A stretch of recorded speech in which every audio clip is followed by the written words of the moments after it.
rise, blessed be to your day. May it be everything you require to create everything that you desire. Remember, healing is destructive. You are deserving, but you're not entitled. And the level of honesty required to tap into what you deserve and the limitless potential all requires in today to win the day. You must understand the night before. Flooding, consistent. You're always in balance, and you are always in a state of consistency. You are always in a state of balance. You are always in the state of being. You are always in the state of being, and you're always in the state of knowing. Just thinking about it. After my run, made a video. Quick voice note. That was part one. Part two. Part one, part two. This is the build of part one and part two. Part three. Follow me on TikTok. Follow me on TikTok for that series of events. But it made me really think about it when you go into the aspects of your healing, trust in the process, going into your healing, going into your shadow work, trusting the process, your growth. You're not becoming the consistency. You're not becoming the balance. You're already in balance. Everything down here is in balance. The thing that we got to understand is, in this case, is the degrees of consistency. See how Pete did when I was thinking about it. I was always consistent, whether it was in control or it was in discipline. I was always in control. Always in control. Or always in the balance. Or always being consistent. Always being in balance and consistent. Whether it was the lower or the higher aspect of myself. This is how you got to understand this and peep this. Distraction is to seek control. Distraction is to seek control. Lower level emotions, anger. You stay in anger, you stay in fear. You stay in anger, you stay in fear, you stay in doubt. You stay in this perpetual guilt. You stay in guilt, you stay in regret. You stay in guilt, you stay in regret, you stay in doubt, you stay in that lower state of yourself. Then the mass manipulation or the mass reflection of the manipulation becomes the distraction, the control. But in that same sense, in between that point of how you take it, whether you take it from the lower to the higher, is the aspects of that disruption, that distraction becoming a disruption. See, the disruption is the discipline. Disruption equals the discipline, while the distraction equals control. So when you think about mass manipulation, you're thinking about manipulation being bad. So you'll look for everything inside of your space to keep yourself in this sense of control of your life, or to try to find control, and we do it unconsciously. You'll naturally try to find something to control. Or you'll try to create things or aspects of yourself that are based on control. Remember yesterday, if you didn't tune in yesterday's video, it's up now for 30 days on my page, but it's also on full videos on the YouTube channel. We talked about the difference between support versus recognition.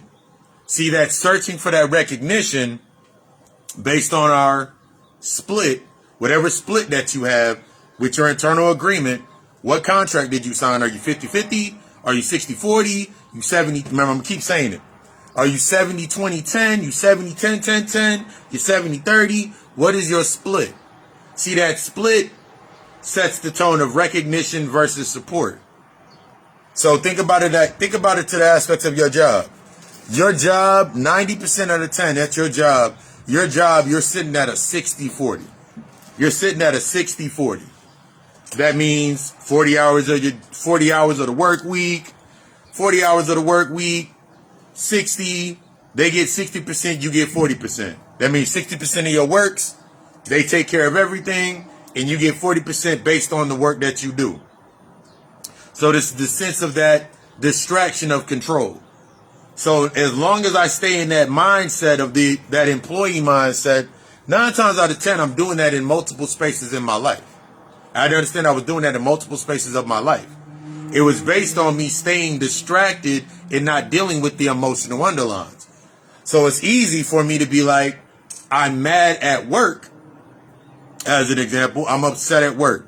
I'm mad at work. I'm mad my job isn't doing what it needed to be doing, or whatever it is. I'm mad at the kids. I'm mad at my relationship. I'm mad at something. But here becomes the reality to it. That disruption is your thought or how you deal with it, where you put it at.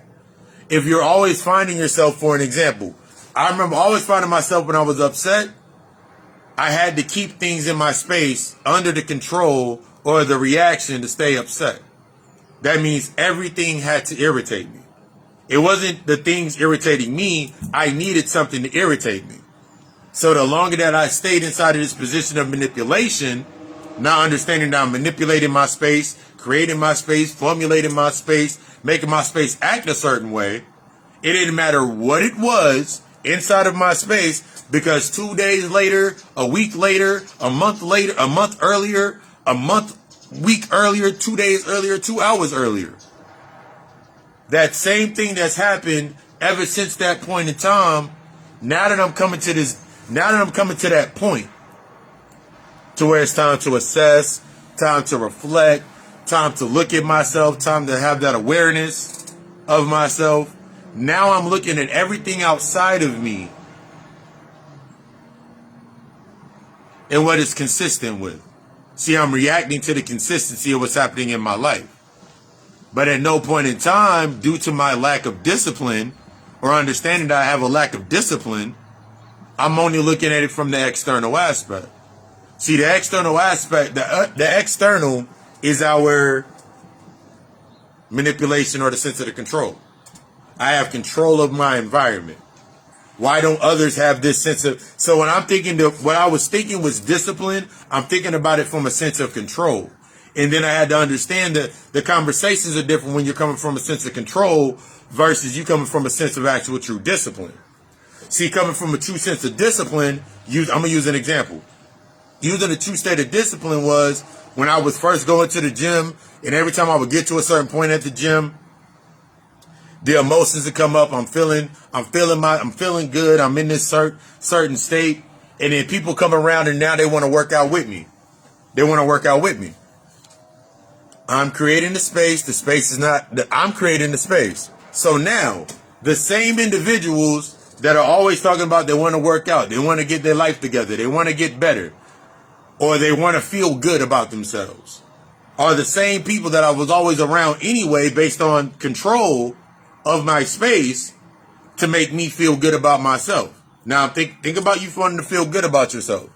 Everybody around you, remember, as long as you're relevant to the emotion, anger, fear, guilt, insecurity, rejection, doubt, as long as you are in fear, as long as you are stuck within that narrative, not assessing those emotions, 9 times out of 10, every time you go into your space, since you are relevant to that guilt, that doubt, that insecurity, that mistrust, whatever aspect that you have not dealt with inside of yourself, everything in your space is present. Everything in your space is present to that emotion. Everything in your space is present to that emotion. Everything. Everything now becomes present to that. So now everything that you're seeking, since you're still relevant to that emotion, and you're not seeking the discipline to deal with it, you're not going through the discipline, you're not doing these things to yourself. Guess what? You're naturally in your space. This is how we understand and break down. Everything becomes that reflection based on the presence. So it makes you angry. So now in your mind, refracting, bringing things into your space, it makes you angry. It makes you upset. It makes you feel some type of way. It makes you question. But now what are your questions? The what, the how, the when, the where, but you never ask why. You never ask why. And when you do ask why, when you get the answer to the why, by the time you even get to the why, because this is how we think about our logic and reason.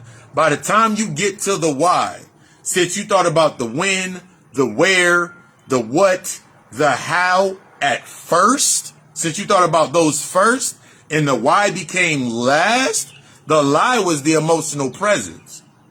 The why was the emotional presence. It's like simply asking, why do you do something, or why did you do something? And you can be reacting the way that you're reacting based on relevance to the emotion is the way that you were taught about, the way it was taught to you, the way you were taught to deal, the way you were taught to face things. That sense of that direct course based on a distraction. So now I'm sitting in a space, I'm having an argument, and I'm having an argument, I'm asking about what, when, who was there, what was there, who was there, what was there, how, and all of these things, but I'm not asking the why. Because that why forces me to look at myself. See, the why forces you to look at yourself automatically. That why. Don't matter who, the why forces you to look at yourself. The why is to an example of me sitting there with myself and thinking about my workout, like thinking about going to go to a workout and then not going to, like, I wake up, I go to the gym, or I call them and say, hey, yo, where you at? I'm about to head to the gym, whatever it is. That sense of control, the distraction, because now I'm upset because they didn't answer the phone, or they made an excuse, or they were like, man, that's too early. So now I spent 15 to 20 minutes, I spent 15 to 20 minutes with my emotions being undisciplined to try to get this answer. And now by the time I'm about to go to the gym, it's too late. Now in my mind, it's too late for me to go to the gym because now I have something else that I have to do. Now I got to get ready for work. I got to get ready for whatever it is I got to do in my day. So now I don't have time. So now I'm behind. So now I can now still control manipulation. I'm going to blame them. All you had to say in the first place that this, and this, instead of me learning about that disruption. See, that disruption or that why, it makes me go back into my mind and see that's always been a consistent factor. It's always been consistent.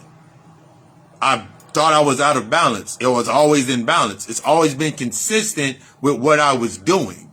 See, when we're going into the aspects of you disciplining yourself, you're going into your healing work, that support is your first thought or idea. That support is that first choice that you make when you wake up. Therefore, now you have the conditions based on that choice. So everything that comes into your space within the reflection of that choice in those conditions, that's where you're assessing. That's the disruption. See, now the whole space gets disrupted. Now, use the example. Now, I'm up by 4:30. I'm scanning my body. I'm scanning myself. But inside of that space, anybody that's still asleep, my lady still asleep, I got to know I got to be quieter. So I got to learn how to move differently. So it's not about me jumping the gun or getting upset or being irritated, like trying to make something fit into the space. It's about me learning how to assess how I approach that space, because that's what's growing my discipline and that's what's going to help me with my consistency. So now, instead of me rummaging to get everything ready in the AM, I do that shit the night before. I do it the night before. It's based in my thought. I'm doing it the night before. So now everything's set up from the night before, so when I wake up, I can move more efficiently. Give you something to think about. You already do it unconsciously. From the traumatic experiences, you already do this shit unconsciously. You always living in the past thought to formulate and keep creating your space. But once you start doing this internal work and you start doing the self-reflection process and start disciplining, stepping into that discipline, understanding you need that disruption because that conflict is natural in your growth, then you start understanding that you're still using that same process. See, it took me a while to realize I was still using the same processes. It took me a while to realize I'm still using the same process. The way that I'm using this process now is when I wake up at 4:30 a.m., and I scan my body. When I'm doing my body scan, seeing where my body's at, checking before I roll out of bed and do my meditation. Before I lay down, here's the key. Before I lay down, I'm already in a meditative state. When I go to bed, I'm in a meditative state.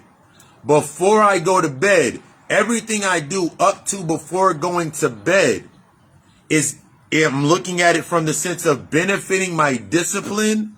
That means raising my energy, bringing myself in balance, setting my tone for the day, grand rising, versus the old aspect of myself I was seeking the distraction in a sense of control. Seeking that distraction in that sense of control.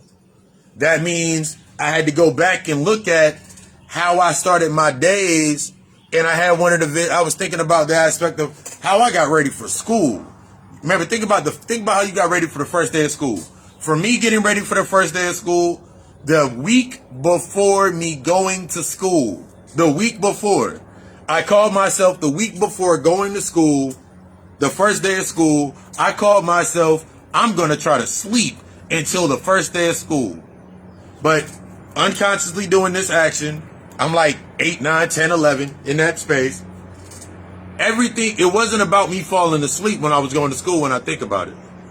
Because in order for me to go to sleep that long, I had to have things set in play. That means I had to have my clothes lined up for the first day of school. I had to have what I was going to eat, what I was going to watch, what I'm going to do. I had to have this whole plan set up before I attempted this. But the result that I was looking for was trying to stay asleep. It was implausible. The result didn't matter. It was the steps and the consistency of me always doing this every single year. Every single year that I did this, I became consistent in making sure my clothes are ready. Simple things that you keep doing inside of your narrative. So I consistently made sure my clothes was ready for the entire week, not just the first day. Because the first day I'm like, okay, cool, I got this. This is your processing. This is going through the state of the process. Discipline is the process. Distraction is looking for the progress. See, when you get stuck in this state with yourself based on the distraction, the control, the want, you get stuck within the progress. You get stuck within the progress, the result. So you got to think about every result is absolute based on what has not been resolved. Every thought that I have not resolved, I did not resolve up to that point. That was my absolute result. So now based on you being separated or not doing the healing aspect, and we're not dealing with that generational fluid, you got to think about everything that you're doing in your space is absolute based on whatever happened. Whatever happened with you and your mother, whatever your mother did back when you was 11, 12, 10, 9, 8, 7, 6, 5, 4, 3, 2, 1, even before you came out of the womb, and we work on that past life regression in our sessions and consultations. Everything that she did, you're doing now. Because it's based on that relevance of that emotion. Because you've not yet cessed that emotion. You have not yet forgiven your mother for that space. You're still looking for reasons. You're still looking for reasons of control, unconsciously, not really thinking about it. Because I didn't forgive my mother in that aspect. Since I didn't forgive my mother, I was still seeking those same parameters of control. I was just on the other end. So now my manipulation or my control was based on the abandonment I felt, was based on the guilt wound that I felt, was based on the neglect that I felt. So now everything inside of my space, now ultimately with the results, had to be based in that sense of control. So when we think about that lower aspect, you think about somebody being controlling, you're calling somebody narcissistic, all of these certain aspects, overstepping boundaries, all of these aspects, are they really overstepping boundaries, or do you not really have boundaries, you have barriers? Because the same trigger gets hit. Because you can have your sister, family members, or whoever, they overstep those same boundaries, but they're actually barriers. They can overstep them same boundaries, But they can't overstep those boundaries. Why? You got to ask yourself that why.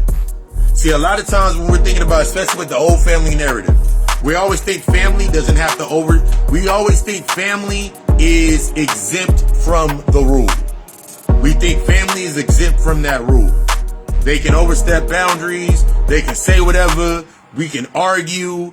You always think about you're being vulnerable with your family. But in reality, I had to realize I wasn't being vulnerable with my family. I was seeking exposure.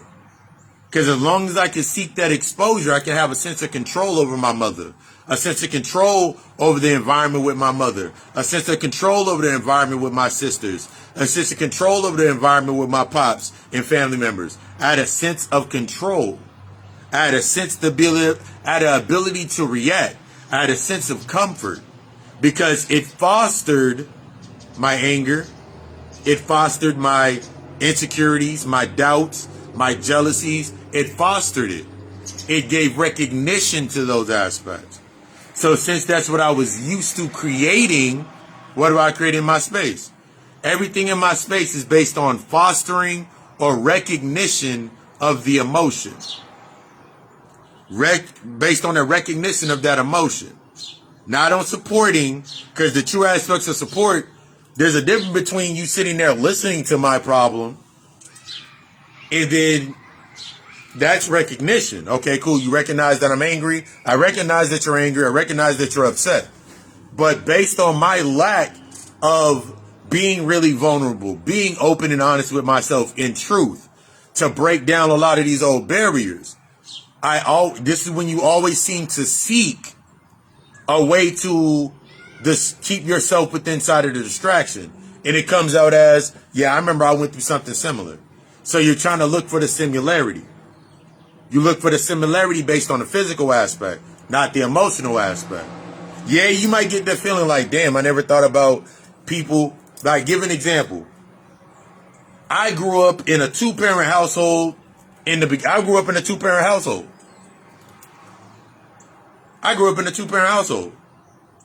So, but the narrative of my two-parent household was just as similar as a single-parent household. So everybody around me that had single parents and there was a single mother, the single father aspect in the family, the same emotional underline that they felt in that sense of that control, in the sense of that distraction, was the same thing that I was seeking. Even though I would say to them, man, I wish my parents were like that, like your mom. Man, I wish I had two parents. You see how you start to connect in that aspect based on the diaspora of that control. As opposed to when I came into the aspects of the discipline with myself and learning how to reparent the inner child. Learning how to reparent the inner child. That means in reparenting the inner child, I have to become my mother. I have to not become my mother. I must accept that I am my mother. In the aspect of reparenting my inner child, I got to go through the process of discipline. I'm not becoming my father or becoming my pops, but understanding I'm already as my pops and I'm already as my father. In this aspect of that healing work. Because when you step back and you really look at your father, you look at your mother, you look at the parenting system who raised you. You realize that you're doing a lot of those aspects anyway. You realize that you've been repeating those anyway. You've been repeating those aspects in your life anyway. You've been repeating whatever traumatic experience over and over and over again. That's that emotional relevance. You're acting out that you're still acting that out because that gives you the sense of control. You're still reacting to that because it gives you that sense of control. You have a sense of control because you have a base to it. You have a foundation to it. It fits that argument. It fits that statement. So you just keep doing it over and over and over again. Naturally, you create an entire space of that. You leave, come back, you create that same space with yourself. This is that past life regression. You've been your mother at a point in time. You've been your stepfather. That's why they're in your space, because you've been there. You've done it already. This is you accepting what you have become, what you've done. It may not be in the same aspect, but you got to think about the aptitude of that. You got to think about that amplification of something going undone. something going undealt with. You can think about the aspects of slavery, buck breaking to that narrative. If buck breaking, slavery, these narratives that have come up, these conditions have come up based on that emotional underline, and they're not dealt with, what do you think it would become in your current space? See, breaking down to become honest with yourself. What would it become in this space? What would it become in this focal point in your life? See, that's the acceptance. Acceptance is past that level. A lot of times when we go into this acceptance, we're going into it based on recognition. You want to be recognized for your pain. You want to be recognized for your trauma. You want that recognition based in your trauma, based in the event that happened. You want the recognition. But as long as I stay within that recognition, I never can seek acceptance. You see how you get stuck within the mass distraction, the mass manipulation? I have to stay in that state with myself in order to benefit from what's happening in my space. It's the reason that the government is always going to be the same government. And you can say that they're bad and they're bad and oh my God, they're so bad and they're doing all these evil things to us and doing all these things. But then you'll accept the stimulus check.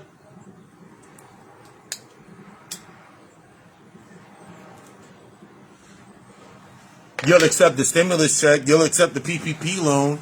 You'll accept the handout because it's in a reflection to the same way that you treat the relationship with your mother. The same reason you treat the relationship with your father. The same way that lack of a relationship with your father or understanding with your father is the same way that you treat every relationship with every man that you get with. Or with every woman that you get with. Every friendship, every relationship, every job. The mass manipulation or reflection on a mass scale becomes your government. The mass manipulation becomes whatever's inside of your space. The results of your house. The results of how you take care of yourself. Whether or not you're living in the disruption, that means I'm taking the awareness. Disruption is the awareness. Disruption is the self-awareness. Let me correct that. Disruption is the self-awareness. Distraction is the awareness. I always say this when I'm talking about when people tell me that they're awake, they're conscious, what are you aware of? What are you aware of? I'm aware of that there's so much chaos in the world and everybody's trying to stop us. What is your level of self-awareness? To see how that triggers you. That's found in that why. See, if I'm not looking for the why, if I'm not going deep down into the why for the self to activate that self-reflection for myself, then everything that I'm going to look at is going to be based on that. I'm going to try to stay relevant. I'm going to seek recognition. I get to seek validation for my traumatic experience. But when I start becoming present with my emotions, made the choice to be present with my emotions, it changed me. It changed the way that I looked at the conditions of my life. It changed the way I looked at the conditions of what I was bringing into my space. I was able to define what was coming into my space. Going through that breakdown process. Changing that narrative of aspect. And understanding like, damn, I was the manipulative one. Just as much as whatever came into my space, it was based on my own manipulation of my own thought. Whatever came into my space was based on my own manipulations of my own thoughts. Me trying to make this seem like what it needed to be instead of seeing it for what it actually was. A lesson, the experience, the observation, something that I needed.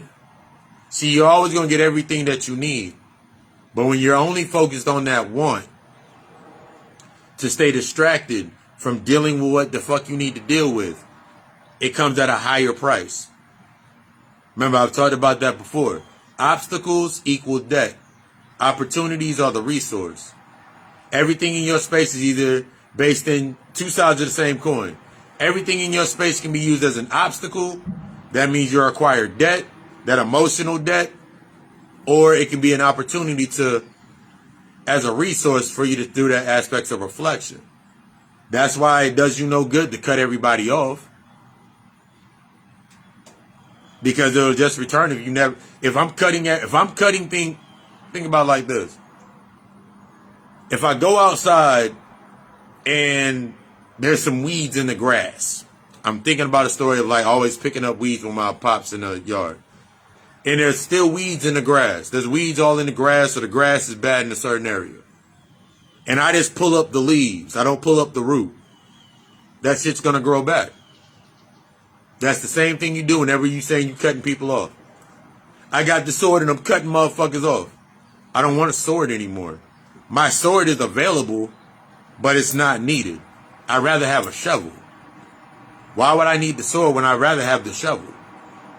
Because me using that shovel takes a lot more effort, because when I dig up some shit, I got to deal with everything that I dug up. See, it's easy to cut shit out. It's easy to cut it out because that's the pattern. When it doesn't serve anymore, when it isn't serving based on my keeping myself distracted or preserving my biased perspective, I'll cut it off. But when I really understand with that level of awareness, and when I dig it up, I'm not only digging up that, but I'm digging up everything that's connected to it based on how it's connected to me or attached to me. And that's what's going to be my assessment. What becomes the fear? The bugs, the worms, the snakes, whatever's in that grass, whatever's in that space. But I put that there. All of that is a result that's been feeding from my own shadow. Man, there's a lot of snakes. When you think about a snake, what does a snake seek? It seeks warmth. It seeks warmth naturally. A snake seeks warmth. Most animals, insects, they seek warmth. So if I'm always angry or in a state of my roots, and I'm always in anger, that means I'm always hot-headed. I'm always hot-headed, I'm always angry, I'm always ready to react. Then what do you think you would attract? You're going to attract snakes because they seek warmth. You want to stay hot. You want to stay hot-headed. You want to stay angry. You want to stay frustrated. So what do you think you're going to keep attracting? You're going to attract things that need warmth. Until you go through the discipline process, go through that discipline, that disruption of comfort, that means you're going to get really, really cold,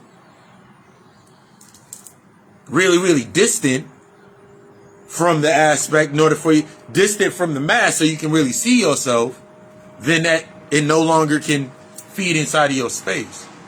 You keep bringing it into your cycle based on manipulation. So you feel yourself feeling that you got a lot of motherfuckers manipulating your ass and making you upset, making you angry. When's the last time you assessed your anger issue? When's the last time you had that assessment? You have every choice when you wake up to set the tone of your day. You can say, it's easy, because I remember, I'm going to give an example of what I used to say all the time. Even when I rarely got sick or if I was tired, I would say the reason that I can't study or do something is because I was tired.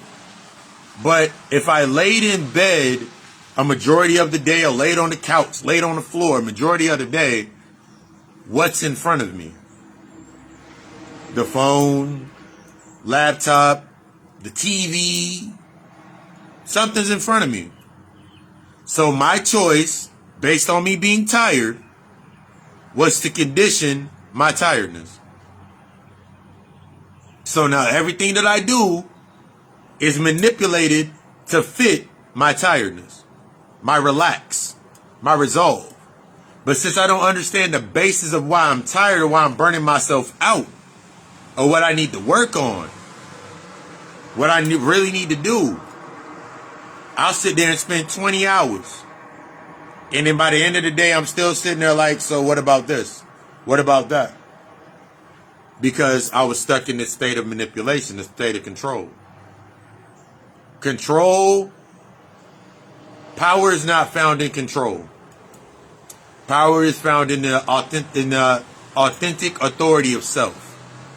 The authentic authority of self is developed through accepting the disruptions to my sequence of me learning how to become more disciplined inside of my life.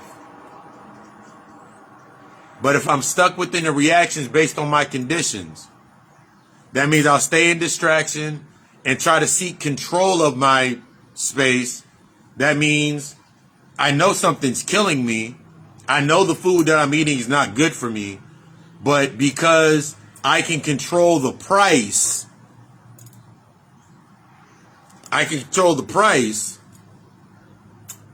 I'm never going to assess my value. So since I don't assess my value, I don't know the worth of something as simple as a fast.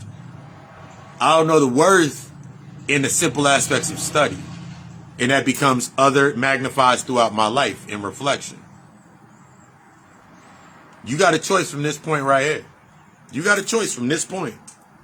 You either can wake up, go to sleep, do the same thing you've been doing, or really take this time to really take that assessment. That's what I'm here for. I'm Papa Lucifer Sambi, a co-therapist, shaman, healer, therapist, guide. I want you to be the fucking best. I desire you to be the fucking best.